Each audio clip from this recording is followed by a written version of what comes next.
Sejam bem-vindos ao canal do Professor Fábio, no nosso curso de MySQL, aula 4, onde a gente vai rever alguns conceitos primeiro e depois a gente vai para a edição de tabelas, perfeito? Na aula 3 a gente aprendeu a criar banco de dados, aprendeu a editar tabelas e nessa aula a gente vai fazer uma revisãozinha e depois os comandos para poder alterar.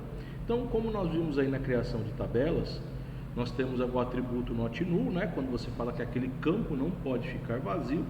O auto-incremente, que geralmente a gente vai usar para código ou para ID, para que o front-end consiga gerar automaticamente, mas lembrando, só funciona quando tem o front-end. Se eu tiver que fazer no prompt do comando, eu vou ter que fazer essa inserção, perfeito?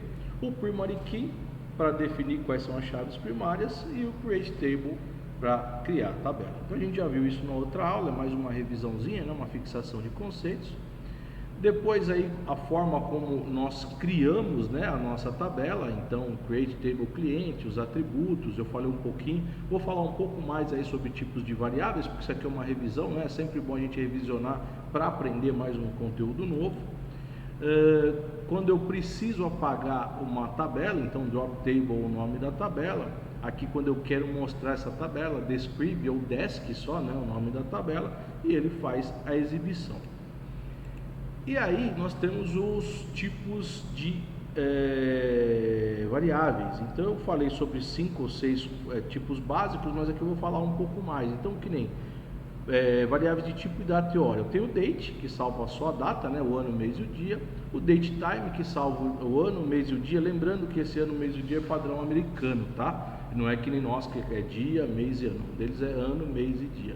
O próprio front-end já faz essa conversão. Você digita no nosso padrão, ele converte e armazena já no padrão americano do MySQL, tá? E no caso do date time, ele salva a data e a hora que está sendo realizado aquele processo, que pode, através do front-end, ser puxado pela data e hora da máquina. Ele pega essa informação e joga lá, ou você entra com essa informação. Depois eu tenho time para a hora, o year, se eu quiser salvar só o ano. Timestamp, ele armazena a data e hora podendo ser usado com time underline stamp. Então o date time e o timestamp são equivalentes. Para tipos numéricos, então lembra que eu falei que tinha o integer, então tem o tiny int, small int, medium int, big int. Tudo isso aí são formatos para se armazenar inteiro, vários tipos de variáveis para se armazenar um número inteiro, porém com tamanhos diferentes, Eu, por padrão, utilizo o big int, coloco a quantidade de caracteres que eu quero, que aí está tranquilo, Mas aí vai da prática de cada um. E tipos string, quando ele fala tipo string, é caractere. Então vamos ver a diferença, O char, ele salva uma letra só. Mas é uma variável que salva uma letra só? Sim, porque vamos supor, eu tenho que fazer uma prova, onde eu tenho que ver o que o usuário digitou, questão A, B e C, e comparar com o gabarito. Então é muito mais fácil comparar com uma letra só do que armazenar ele como frase, colocar o C e de repente ter um espaço em branco do lado ou antes. Então o char é usado nessas ocasiões. O varchar, que eu falei que tem 255 caracteres, e aí você coloca quantos você quer, geralmente para nome, endereço, e-mail, o que mais que a gente pode colocar aí? Localização. Então tem alguns campos aí que você pode usar como varchar. O blob, que é para armazenar imagem, o text, o enum e o set, que também são para armazenar caracteres, perfeito? Então aqui a gente vai ver especificamente como é que a gente faz a alteração da tabela. Vocês vão ver que são comandos simples, mas aí que a gente precisa ser efetivos para a gente no dia a dia. Então se eu quiser retirar um atributo da tabela, então eu vou colocar alter table, o nome da tabela, drop e o nome do atributo. Então você retira aquele atributo de dentro de uma tabela que já está pronta. Então o que acontece? Vamos supor que você armazenou 200 registros. A partir do momento que você apagou aquele atributo, tudo que tiver lá dentro vai embora também, tá? Então a gente tem que ter muito cuidado aí nessa questão de retirar ou inserir atributo. Inserir não, que inserir ele vai aparecer, o campo vai ser inserido e vai ficar em branco lá, perfeito? Se você colocar ele como null, ele fica em branco sem problema nenhum. Se for not null, você vai ter que preencher todos os campos lá. Adicionar atributo na tabela, então você coloca aqui alter table, a nossa tabela foi cliente, então add, e aí você coloca o atributo como você colocasse lá no comando na hora que você montou a tabela. Então ele colocou aqui climail varchar 30, então ele vai adicionar esse atributo depois que uma tabela estiver pronta. Pode acontecer isso aí no dia a dia, tá? Editar tipo ou tamanho do atributo. Então você vai dar um alter table, o nome da tabela, change, trocar, né? Então CLI-RG. Quando eu falo change CLI-RG, ele vai trocar do que ele estava ou que ele está naquele momento para esse novo formato.